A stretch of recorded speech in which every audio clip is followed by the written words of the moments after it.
Isi-share ko lang ang aking opinion tungkol kay Soto, kung sino ba talaga ang magaling sa kanila ni Victor Wembanyama at saka ni Chet Holmgren.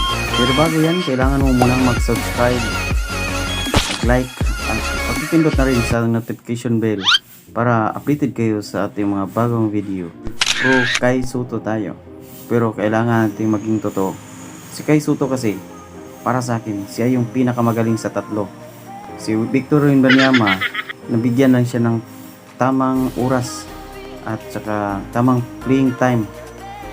Magaling na head coach at saka may tiwala.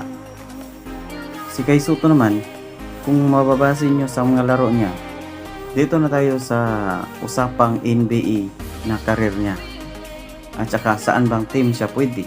Ito talaga masasabi ko, yung Lebron nyo na Lebron, wala na yan. Ang ibig kong sabihin parang palaos na.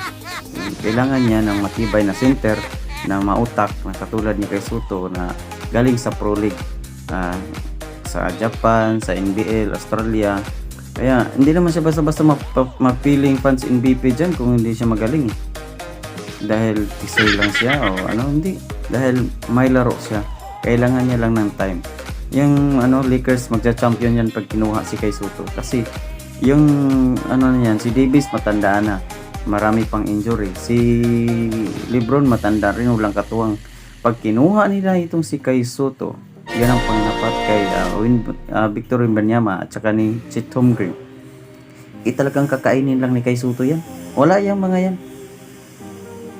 Kung makuha pa ng ibang team yan si Kai Soto, talagang walang-wala na walang-wala ng Lakers. Kakainin ng buhay yan si Lebron ni Kai Soto kasi malakas si Kai Soto, tsaka ang kulang lang sa kanya, kaya pag mag-aggressive siya dahil sa playing time na ibigay sa kanya, kakainin niyang buhay yan si LeBron James.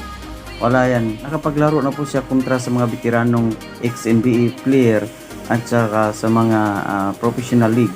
Unlike kanila ni Victor Wembanyama na galing doon sa mga maliliit lang na league na pero Europe naman. Pero para sa akin, siya pa rin ang nasa taas, kaso lang hindi lang siya nabigyan ng magandang playing time dahil na din doon sa kanya mga injuries at saka sa walang tiwala na coaches. Lalong-lalo na sa Gilas Pilipinas dati na hindi na siya nakapaglaro ng maayos dahil personal po siya ni Chok Reyes na hindi naman dapat, dahil siya po ay Pinoy, dapat ay suportado siya ng ating head coach. Kaso lang, yun nga ang nangyayari, pinalaro lang siya ng 70 plus seconds. Paano mapapakita yung laro mo sa ganyan, di ba?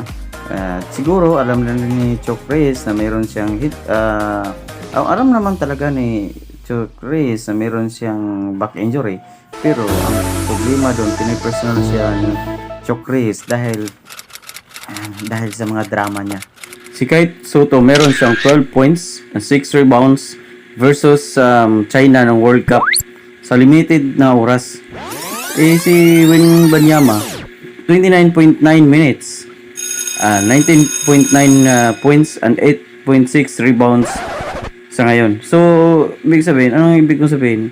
Mas mataas yung time at playing time ni Victor Wembanyama kaysa kay Soto. Napakataas diferensya, napakalaking diferensya. Kaya kung si Kai Soto yan, bibigyan ng mga ganyan siguro opportunity, sigurado malaki ang mayambag niya kay Victor. Sigurado yan. Pag nabigyan lang yan ng tamang handler at saka bigyan ng tamang oras sa court, sigurado yan. Siya ang mangbabaw sa tatlo na yan, Wembanyama, Kai Soto at saka si Holmgren. Yan lang po.